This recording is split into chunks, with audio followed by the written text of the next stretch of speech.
You are now listening to the Unscripted Ohio Podcast, brought to you by Buckeye Grove. For all the latest Buckeyes news, analysis, reaction, and the best Ohio State community on the entire internet, head over to buckeyegrove.com or follow us on Twitter at Ohio State Rivals. Without any further delay, it's time to get unscripted, broadcasting from Podcast Central, a place that is not his mother's basement. Hey, Mom! We get some meatloaf! We promise. Here's your host, Kyle Lamb. Hey, Mom! The meatloaf! Good Monday. Welcome back to the Unscripted Ohio Podcast, presented by BuckeyeGrove.com. I am your pilot, Kyle Lamb, today, and I've got a co-pilot, Kevin Noon, publisher extraordinaire, is back with me to do a little soul-searching in the ways of July. And Kevin, it's already been kind of a busy month for you, and it's going to get busier here in just a little over a week from now. Yeah, exactly. With Big Ten Media Days coming up, I mean, the SEC starts theirs here, momentarily, and July was a nice little break in terms of there not being a lot of scripted material, but it's been a busy month with commitments both on the football and the basketball side. But this is the chance to kind of recharge your batteries before things get started in earnest, and that's really going to be with Big Ten Media Days here at the end of this month. And I think everything's going to start getting busier at that point. Are you a little disappointed that we will not have a Paul Feinbaum sighting in Chicago next week? I kind of went round and round on that one.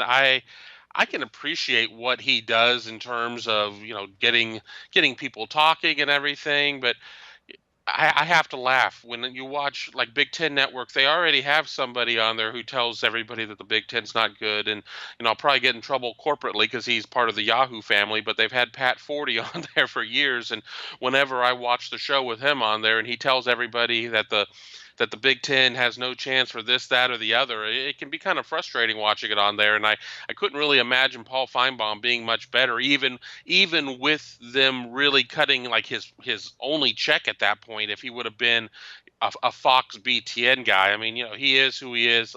He's fine in the SEC, and I enjoy listening to him from time to time. But with that said, I wouldn't want to hear constant comparisons to Mississippi State and Missouri and Vanderbilt. I don't need that in my life. I kind of wanted to see it happen, if for no other reason, to see the venom from Michigan fans, because I think there's probably, arguably, nobody out there that's been more critical of Jim Harbaugh. So seeing Paul Feinbaum on the Big Ten Network would have just sent Michigan fans into an epic meltdown, and they're already melting down with this DJ Carton commitment to Ohio State that I'll get into a little bit later here in the show. But seeing Paul Feinbaum on the airwaves would have sent them into a tizzy for sure.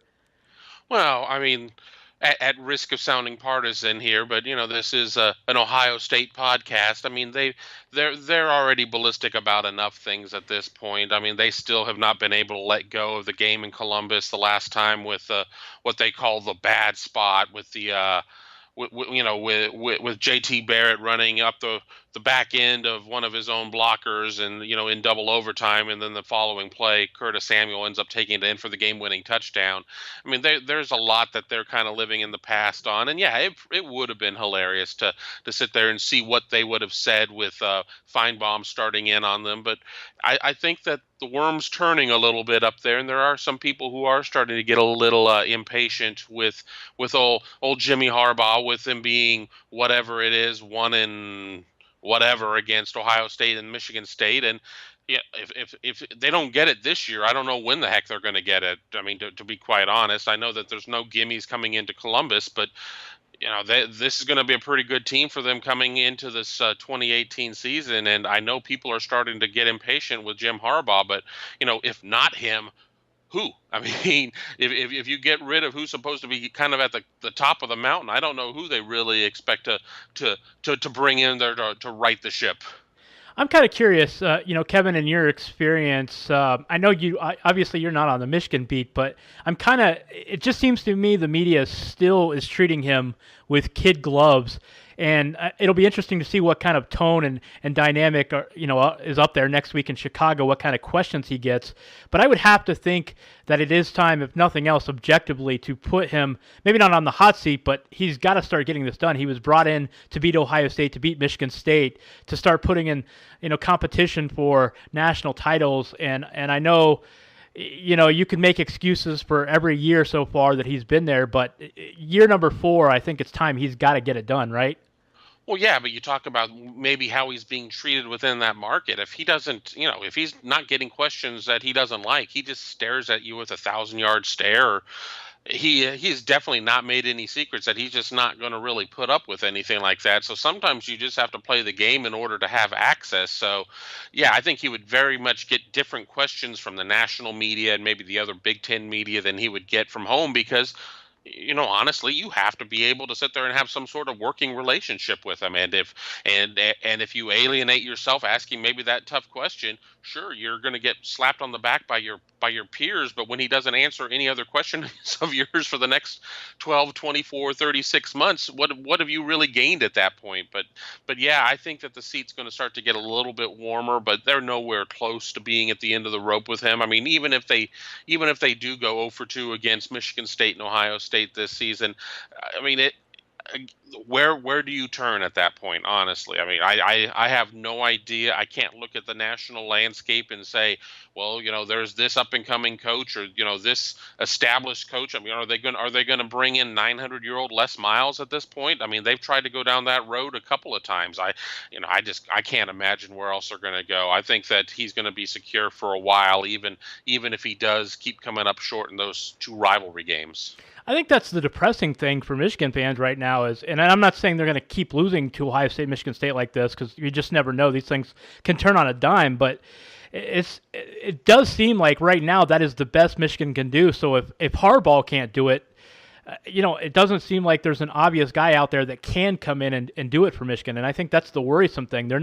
It's one thing to lose your national recruiting name, so to speak, and you're not going into California and Florida and getting the guys regularly like you used to, but now you're not even winning the recruiting battles in your own state, and Michigan State is keeping some of the best Michigan talent inside their program, and that's the worrisome thing, I think, for Michigan fans who are being honest, at least, about this. But conversely, he's going into the state of Georgia and going into places and he's winning battles there against SEC schools. I definitely think that recruiting under him has been pretty good in some instances. I don't think you're seeing a lot of head-to-head battles against Ohio State. I don't think they're recruiting the same kids for one reason or another. I mean, you do see Ohio State going into the state of Michigan and landing kids. They land Dwan Mathis. I mean, they're looking really good with some younger kids down there in future classes. So, I mean, there's something to be said there, but maybe where Michigan is coming up a little short at home, they're picking it up nationally when you look at maybe in the deep South. But conversely, I don't know if they're necessarily making a lot of impact in the state of Ohio in terms of, I mean, yeah, they're landing some kids, but I don't know who they're really beating for some of these kids. I mean, I think they're beating the MAC. I don't know if they're not beating Ohio State and Notre Dame for some of these kids that they're pursuing in the state of Ohio. And here in 2 or 3 years, I may have to eat those words if these kids end up turning out to be much better than what their rankings are. But with that being said, I do see some of the things you're saying there in terms of them maybe not recruiting as well at home and maybe recruiting as well in Ohio. But when you're able to go into Georgia and get some of the kids that they're getting, it's just a matter of developing them at this point. And I don't know if, I mean, it's certainly at certain positions like the offensive line, we have not seen the development there. I mean, and when you look at maybe on the defensive side, they've gotten it there under Don Brown. Don Brown is such a great defensive coordinator. They've definitely recruited well on the defensive side. I think all the questions with Michigan this year is really going to come up on the offense, though. And, they have a guy that Ohio State fans are quite familiar with Ed Warner, who's now taking over the offensive line. Is the development going to be there? People sit there and talk about how Ed Warner took over for Jim Bowman, Ohio State, and really turned a line that was underachieving into something. But the difference is, I think that the pieces were there at Ohio State for when Ed Warner came in. I don't know if the pieces are there in Ann Arbor right now for him. So it's going to be a quick study to find out, really if he's going to be able to turn that around there. Because without that offensive line, what do you really have?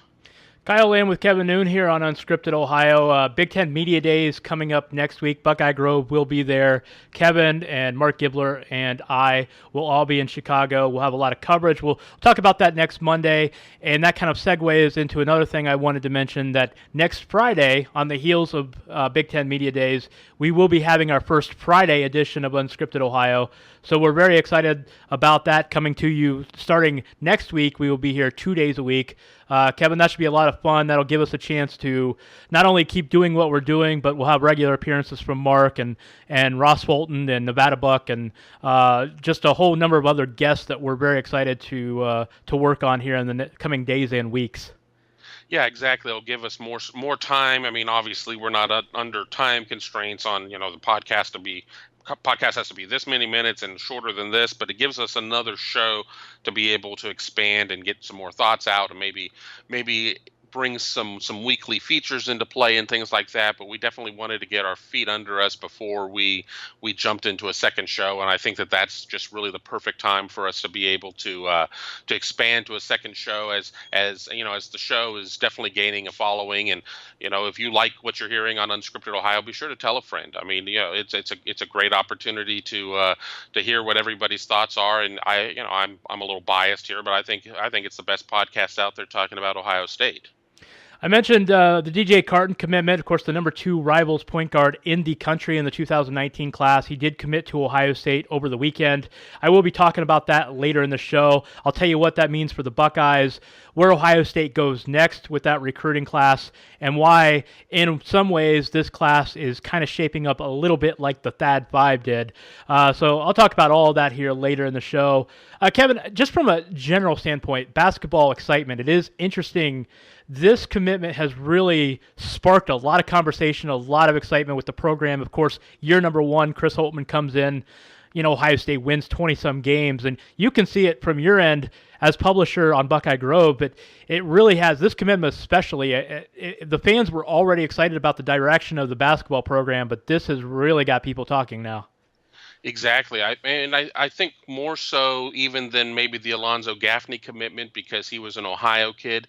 Now they're able to go out of state, and there certainly was some disagreement under Thad Matta about being able to stay in state and get these guys. But when you're able to go into Bettendorf, Iowa, and get a kid like DJ Carton, that's a huge get. And I think if you listen to a lot of the national people, they were saying that he was down to a top 3, and Ohio State was at best third. I think if you listen to some people out there, maybe some Michigan partisans, they even question if Ohio State was third. But and lo and behold, he comes out there and he really cites the friendships he developed and everything else, and with him and Gaffney being tight now, and they had an opportunity to room together at a national basketball event.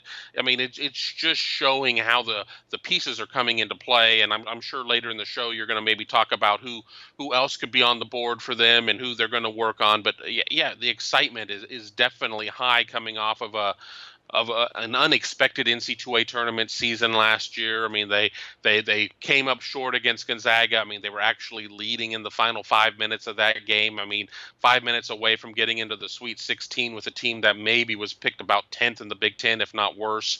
And there may be a little bit of a step back this year just because of losing guys like KBD and Jayshawn Tate and Cam Williams and even Andrew Dockage. They're bringing in a lot of young talent this year, and they're bringing in the transfer Keyshawn Woods out of Wake Forest. But I think the product's still going to be pretty good this year, and then next year, I mean, all those young guys should be back unless somebody has a Mike Conley type of season, and to infuse the talent that they're bringing in and could bring in. I think that 1920 season, Katie barred the door. It could be pretty special. DJ Carton has, in fact, said he will become a lead recruiter in this 2019 class. Of course, that 2019 class actually only has probably one more spot. But I will tell you more about that and who Carton is pledging to help bring into Ohio State here later in the show. I thought it was kind of funny, though. I saw on Carton's timeline, one of the guys that he follows and that follows him is Paris Johnson. And I was just chuckling about this because Paris Johnson, of course, the number 1 tackle in the country in the 2020 class, committed to Ohio State for football.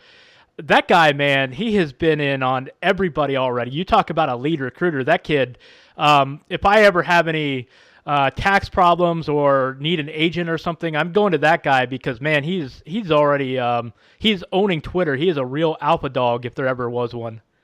Yeah, fans are going to love him. And, I kind of have that love-hate relationship when it comes to recruiting and fans, because there are some people that get out there and maybe take it a little too seriously and get in these kids' ears and either try and lead them down a wrong path, or if a kid goes in a different direction, just put the kid on blast. But, Paris Johnson is a fun follow on Twitter, and I definitely think he's going to be somebody that people will enjoy, through 2 more years of high school as a 2020, and then during his time at Ohio State. I mean, he certainly has no shortage of personality. I mean, if he has half the talent on the football field of the personality he has, I mean, we're talking on the Mount Rushmore of Ohio State offensive linemen at that point.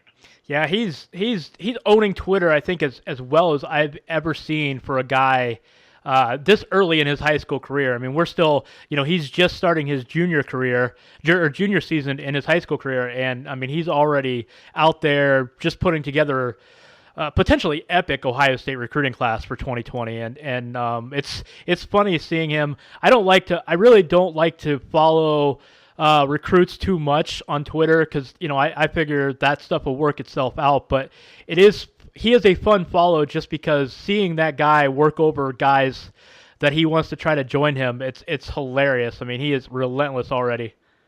Exactly. I mean, and there's some other guys too. I think if you look at Garrett Wilson from 2019, the receiver out of Austin, Texas, but originally out of Dublin, Ohio, he's somebody who's very much like that as well. And I think that whole 2020 class of what they've got so far, I mean, I think all of them are very much Twitter alpha type. So, I mean, it's a lot of fun to follow all of them, but Paris Johnson has definitely taken it to the next level in terms of not just being focused on his own class in 2020 or just his own sport of football. I mean, I think if Ohio State was in on a major water polo recruit, he'd probably message him too, just because that's how Paris Johnson is. He probably would. He's a very engaging kid, that's for sure. So, Kevin, one last thing I wanted to ask you about. I thought this was interesting, and this is a good way to maybe tease a little bit segment that we want to do here going forward. We're going to work out the details, and we'll have this in the coming weeks, I'm sure, especially as we get into 2 episodes a week. But we are looking to expand and do a mailbag segment. We'll work out the details and figure out how we're going to get that up and running. But I thought this would be a good time to introduce a first topic. I had somebody messaged me on Twitter last week and asked what I thought about number of carries. Do you think Mike Weber, I mean, it was asked for me, but I'm going to expand this question to you as well. Do you think Mike Weber will actually have more carries than J.K. Dobbins this year? I thought that was an interesting topic to talk about as we go into Big Ten Media Days. That is a good question, and I mean, I don't know. I mean, I still think Dobbins is probably the one to Weber's 1A at this point, and I think that Dobbins might be the guy who's in first. But the interesting point will be looking at how this team is made up, because you're not going to have a quarterback who's going to be a major runner in the way that in the way that J.T. Barrett was, and because of all of that, you just don't know where the carries are going to come from. I still like Dobbins to maybe be the lead rusher, but I mean, it could be pretty close as they sit there and they look to keep them both fresh, because I mean, if this team's as good as people think they are, I mean, they're looking at potentially it's a 12 game season plus a conference championship game plus 2 postseason games. That could be a lot of carries at that point. So you just don't know. But I mean, if I would say that if you said you have to pick one way or the other, I would say that Dobbins will have more carries. I mean, I don't think it'll be significant, but they're going to ride the hot hand, which is what you have to do when you have 2,000-yard rushers. And if Dobbins isn't getting it done in a game, it might be Weber, and vice versa. But it's going to be fun to watch both of them when you have Dwayne Haskins out there slinging the ball and them having, a much more of a downfield passing type of attack at this point, because that's going to loosen up the box and allow them to do some things as long as the offensive line is there. In your years covering Ohio State, do you think you've ever seen the kind of improvement and explosion and big playability we saw the second half of last year from Mike Weber relative to early in his career? Because I don't think, I was thinking about this last year when he came out of the gate and he got healthy. And I don't think I've seen somebody improve his quickness and speed and big playability like Weber had when he got healthy last year. It was a completely different guy out there in terms of just hitting a home run and being able to hit the hole and potentially go the distance with it. Exactly. I mean, some guys just have it, and it was like Zeke Elliott. He was hurt to start the 14 season, and as the year came on, but it wasn't a matter of that he didn't have it. It was always kind of there. I mean, he just had that shorter window, and plus they had 5 backs to start that season. They had to kind of sort through the numbers at that point. But yeah, what we saw with Mike Weber, I mean, he didn't play against Indiana to open the season, and in the first couple of games, it just was a lot of running up the backside of the guy in front of him. He still was picking up some yardage, but not to the point. I mean, we really fast forward to that Michigan State game where, I mean, he just looked like a completely different back at that point. So, yeah, I agree wholeheartedly that he's somebody who really, exemplifies that ability from, to be completely a different player from one part of the season to the other part of the season. And a lot of that just has to be credited with him finally being healthy. And if that and if that is healthy Mike Weber, and we're able to bottle that and see that again this year, I mean, who knows what kind of rushing numbers Ohio State's going to get put up. Everybody's going to be excited to see Haskins throwing the ball, and he's certainly going to have to throw the ball. But with that, with that 1-2 punch, and then whoever steps in as that third guy, be it Brian Snead or Master Teague, I mean, holy hell, it's gonna be impressive.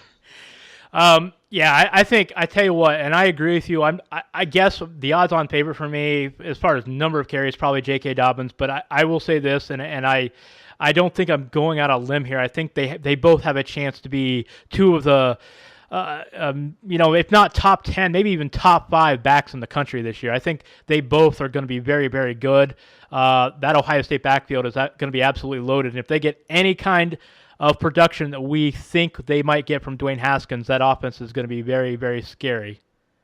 Yeah, I mean, it's all predicated with the offensive line, and that's, it's going to be hard to replace certain bodies. I mean, they've had back-to-back Remington Award winners at center. I mean, that's a big ask right there. I mean, you're losing Jamarco Jones, who was just a fixture on that side of the line. I mean, Isaiah Prince he had a rough start to his season, had a pretty good year last year. You're bringing in a young guy with Thayer Munford. You're bringing in, you got Mike Jordan, who's rock solid at the one guard position. Is it going to be Brandon Bowen at the other guard position? Is it going to be Demetrius Knox? How are they going to shift guys around? If that line comes together, and I think it's a lot to ask for them to be able, to come into week 1 and be, a semblance of what the line looked like at the end of last season. But I think if these pieces start to work out and the protection is there, yeah, it's going to be there, because you're going to have. It's not just a matter of protecting Dwayne Haskins. It's a matter of opening up holes, and I think that's really one of the things that people are going to have to remember. So, here in the first couple games against Oregon State and Rutgers, if they're not rushing for 8.1 yards per carry, I mean, you're going to have to look at the offensive line as it comes together, because they've lost some key pieces. But it will get there, but it's just a matter of how quickly that'll happen. Big Ten Media Days coming up in 1 week from Chicago, July 23rd and 24th. Buckeye Grove will be there as Kevin, Mark, and I bring you all the latest news and notes emanating from Chicago. Next week on the show, as we preview Big Ten Media Days, we'll also kind of get into 2018 breakout candidates. I teased that on the message board. A lot of you have had some great ideas, some great candidates who will break out for the Ohio State Buckeyes this season. We'll talk more about that next week as we preview Media Days from Chicago. Kevin, I appreciate it. Look forward to you talking to you next week, and we'll have a lot more to talk about next week throughout the week, actually. Absolutely. Stretch runtime here at Unscripted Ohio. Kick up your feet as we cross the finish line with the Buckeye Beat, the latest in Ohio State news and notes. Kick the tires and light the fires, Big Daddy. Okay, now let's get down to brass tacks and talk some Ohio State basketball. As I mentioned early in the show, and most of you, if not all of you, are probably already aware, the Buckeyes picked up a huge, and I mean huge, commitment this weekend. The number 2 point guard in the country on the Rivals.com 2019 basketball rankings, DJ Carton of Bettendorf, Iowa, committed to Ohio State following an official visit early in the week. He was on campus Wednesday and Thursday in Columbus, and he had previously listed a final 3 of Indiana, Michigan, and Ohio State. The first 2 he had visited officially back in June, and then Ohio State was his final official visit. There was some feeling that he wanted to wrap up his recruitment after the Ohio State visit and make a decision fairly quickly. I don't think most people expected him to pull the trigger quite as quickly he did. Within 48 hours of getting back from his Ohio State visit, he called it a day and said, Ohio State is the place I wanted to be. He basically said he knew on his visit that Ohio State was the place he wanted to be, and he just wanted to sleep on it one night, and that's all it took. One extra night he took, and he committed to the Buckeyes. As the number 2 player in the country, the number 21 overall player in the class of 2019, this is a monumental get for Ohio State, who, of course, already has Alonzo Gaffney committed in that 2019 class.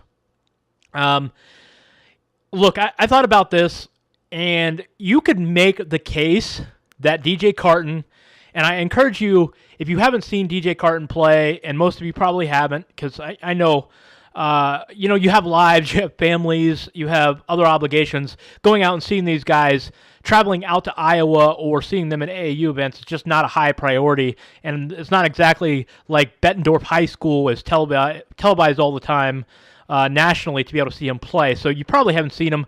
I would encourage you, go look up his highlights on YouTube. You can find them, DJ Carton. Just look for DJ Carton highlights. You can see some, not so much as many, there aren't many out there yet from this spring and summer, but there are a lot of his sophomore to junior season highlights that you can find on the interwebs.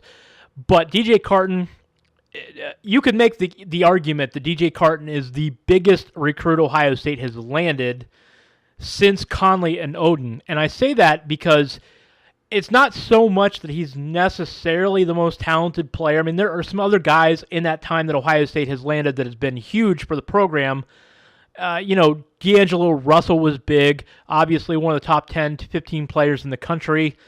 Jared Sullinger was big. Evan Turner was not as highly rated as maybe DJ Carton is right now, but Evan Turner, of course, developed into the National Player of the Year, turning in just a phenomenal junior season for Ohio State. But you could argue that DJ Carton is possibly the biggest recruit they have had since the Thad 5, which is interesting because, in a way, this class is kind of reminding me of the Thad 5, and I'll get to that here in a second.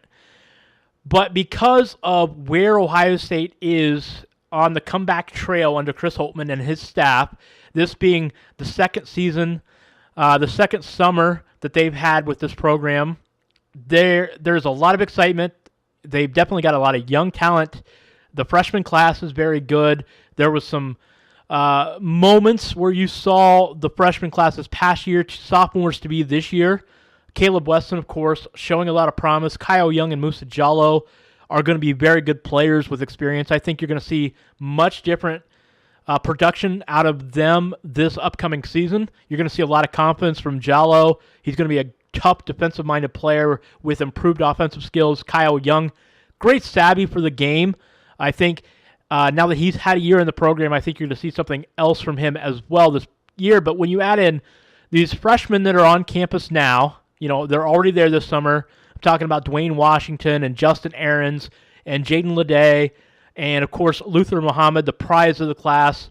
Very, very tough player. Been compared to LeVance Fields of Pittsburgh. He's got a very aggressive junkyard dog demeanor on the basketball court. And DJ Carton is a great defensive player as well. But the future of Ohio State basketball, with Carton in the fold and Alonzo Gaffney already committed, it goes up immensely because Carton is a true difference maker at point guard. He's a lot like Mike Conley Jr. He's a lefty like Conley. He's very explosive. He gets to the rim and finishes again, watch his highlights if you have a chance. He is a tremendous finisher. Really exciting basketball player. He defends, one of the best defensive players in his class, reportedly. He's quick. Really, he does not have any holes in his game. The biggest weakness, maybe like Conley, is that he's not a great shooter. I would say he's probably a little bit better shooter than Conley was at that stage of the game. I think coming into Ohio State, Conley's biggest weakness was shooting the ball. Carton, that's maybe his biggest, that's the thing he needs to improve on the most, but I wouldn't call it a weakness. But he definitely can do everything else. He's not the wizard with the basketball that Conley is, but he sees the floor really well. Like I said, he's an excellent finisher. He gets to the rim. He gets from point A to point B on the basketball floor really well. And you got tremendous hops. I mean, his vertical leap is just under 40 inches. I believe it's like 39 it's been measured at. And you can see it when you watch highlights because he really gets up and down very, very quickly. He's a high riser and a fast riser as well. You know, he comes down and gets right back up in the air very quickly. But this is a huge get for Ohio State because now they have the point guard of the future. Of course, last year we talked so much. If you followed Ohio State basketball recruiting, you know point guard is something that Ohio State tried so desperately to land a true guy, a true point guard in that 2018 recruiting class. And despite being in on so many guys and being confident they would get one of those, it just never materialized. But now with C.J. Walker, a combo guard, a transfer coming in from Florida State being eligible next season, and then you add in DJ Carton along on top of guys like Luther Muhammad and Musa Jallow, who could be great two-way players for Ohio State. You've got a very, very good backcourt in the making, and Alonzo Gaffney. And now Ohio State will turn its focus to E.J. Liddell, a top 50 wing. He's going to be visiting Ohio State on September 1st. That is the weekend of the football home opener against Oregon State. And DJ Carton is saying he is planning on being in town that weekend on an unofficial visit so that he can help make a pitch to E.J. Liddell. And that's been Ohio State's vision for this class. They sold it to E.J., or they've been selling it to E.J. They sold it to DJ Carton on his visit. They want DJ Carton and E.J. Liddell, along with Alonzo Gaffney. They want that to be their 2019 class. They think these three fit all of the intangibles, they check all the boxes. They're guys that fit this program really well, both on and off the court. And I think the future is very bright. Ohio State basically has one scholarship remaining for next season, and they hope to fill that with E.J. Liddell. And I think that's the plan right now, is to take one more guy, and they're hoping Liddell will be it. I mentioned the similarity to the Thad 5, and it reminds me from that from the standpoint that, you know, if you think back into 2006 when Daquan Cook committed to Ohio State out of Dayton Dunbar, I know the circumstances were not exactly the same because I think Cook was making a bigger leap at that moment in time when Ohio State had the threat of probation hanging over their heads, and they were coming off a year when he committed that, you know, they hadn't been so great. They missed the NCAA tournament because of sanctions already being in place, so they were postseason ineligible.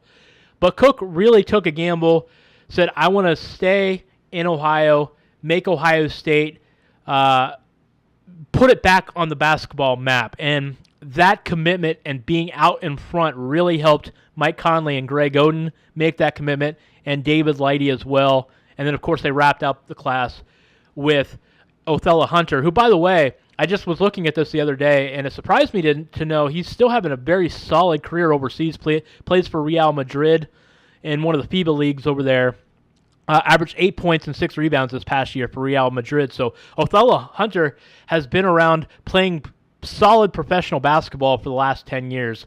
Very underrated role player at Ohio State for the 2 years he was around for the Buckeyes. But the Thad 5 class is showing similarities to this class. Alonzo Gaffney making that Daquan Cook type of commitment and really helping out Ohio State basketball.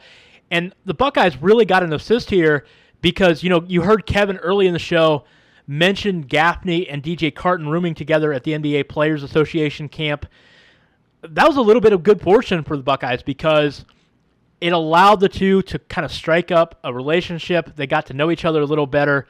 They got to play some basketball with each other some.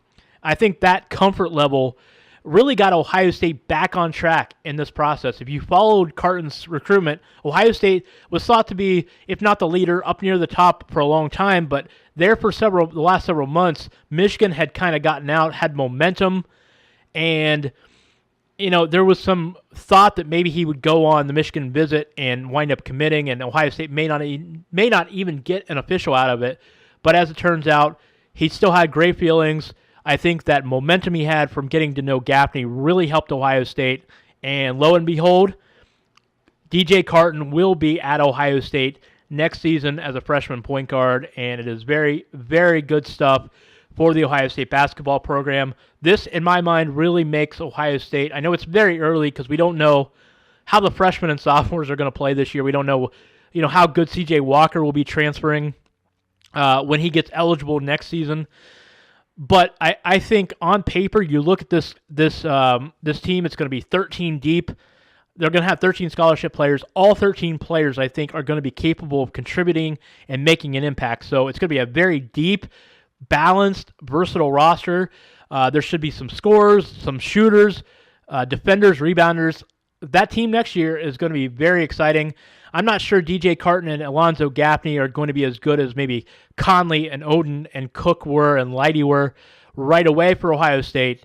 But I think in that first year, or if they get 2 years out of those guys, look out. This Ohio State basketball program is in really good shape. So one last thing I wanted to touch on here before we wrap things up. Some people have been asking what makes Chris Holtmann such a good recruiter, because he's not the same type of personality that Thad Matta was necessarily for Ohio State. And there are some guys in recruiting, college basketball, college football as well. They're snake oil salesmen. They make these pitches. They can sell this 20-year-old beat-up used car and make it sound like new, make it sound shiny, make it sound like something you need, something you really want. And Thad Matta was definitely not one of those guys. He's not a snake oil salesman, but he's more of a polished recruiter than Chris Holtmann is. But Chris Holtmann's strength is that, like Jim Tressel, he's just a very genuine, believable guy.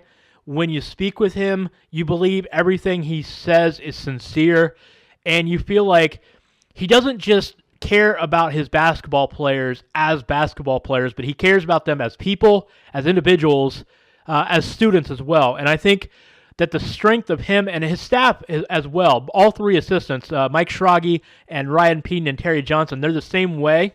They're all three family guys. They're very genuine, very down-to-earth, very humble. And when recruits talk to any one of these four guys, I think they come away feeling like these people have the best interests of the recruits in mind, and they're not out to sell. I'm sorry. They're not out to sell used cars. They're not out to put the high pressure sales tactic on recruits. And really, I think that is what is selling the Ohio State program. Recruits just continue to speak with them, and over the course of time, these are guys that it becomes clear recruits want to play for. And that's what happened with DJ Carton. It wasn't an instantaneous thing. There were moments where it didn't look like Ohio State was going to land Carton, but they stayed with it. They continued the relationship. They had trust and faith that Carton would want to play basketball at Ohio State. When the time came, he had a knockout visit, and they were able to seal the deal. And that's what you should come to expect from Chris Holtmann. He's not a guy that needs to put on the high-pressure sales tactics. He just gets to know guys. His assistants get to know the players, and those relationships are solid bonds. And look, these guys know how to close the deal. They're not, they don't suffer from lack of aggression. When the time comes and they're willing to go out and ask for the yes, they're willing to ask for the close. So that right there is why Chris Holtmann and his staff are doing so well in recruiting. And it's not quite like Thad Matta. It's not quite like Jim Tressel. It's maybe a little bit in between. It's certainly not like the guys out there like John Calipari who make everything sound great. Now, I'm not going to get into the aspect of, whether Kentucky's dirty as a program and all that stuff. But John Calipari, whether you love him or hate him, is a great recruiter, but he's also kind of one of those snake oil salesmen, the guys that just, I mean, he really, talks your ear off, and he really makes everything sound great. And Ohio State has a head coach that doesn't need to do that, and that's not his approach. And I think Ohio State fans are going to love and appreciate Holtman for that style. And I think as we're seeing the early results, the early returns, I think it's going to be very much successful with his tenure at Ohio State. So the Buckeyes are definitely in good hands. I think recruiting is about to turn up another level. The 2020 class in Ohio is very good. The region is very good. So this 2019 class shaping up to be a great class, possibly a top 5 class, if not maybe just a top 10 class for Ohio State. And I think they'll follow that up in 2020. So, like I said, bright future for the Ohio State basketball program. As I mentioned with Kevin, we are going to be in Chicago for the Big Ten Media Days. Stay tuned on Monday. We'll preview that trip as we head out to Chicago Monday and Tuesday of next week. And remember, 1 week from Friday will be our first Friday edition of the Unscripted Ohio podcast. So definitely stay with us there. We're very excited to start coming at you 2 days a week instead of just one. So starting next week, we will be with you Monday and Friday to talk Ohio State football and Ohio State basketball. So make sure you stay with us for that. Also next week, as I mentioned, we'll talk about some breakout candidates for 2018. And one other quick note, I am planning on being in attendance at Capital University this weekend to watch the Scarlet and Gray alumni team play in the opening rounds of the basketball tournament. Remember, Greg Oden will be joining that team from last year, which had John Diebler, William Buford, Dallas Lauderdale, Aaron Kraft, some of your favorite Buckeyes playing along. Greg Oden will be joining that team, Jared Sullinger as well. But Oden will not be in attendance for this weekend. Unfortunately, he's not going to be able because of a prior engagement. But if Ohio State, the Scarlet and Gray team, if they do in fact advance to the quarterfinal rounds, Oden will be joining them from there forward. So very exciting.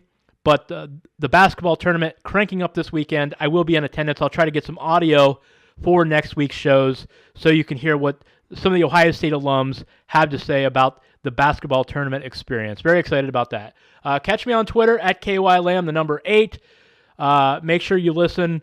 Starting next Monday, we will begin our Friday shows as well. So we'll be joining you from Chicago later next week and have plenty of football and basketball stuff to talk about from that. So thanks, everybody, for having a listen. Hope you have a great Monday. We will come back at you next week. You can get new episodes of Unscripted Ohio on Mondays and Fridays exclusively at BuckeyeGrove.com or anytime on SoundCloud, iTunes, Google Play, or Stitcher. Be sure to subscribe to stay up to date on all things Ohio State.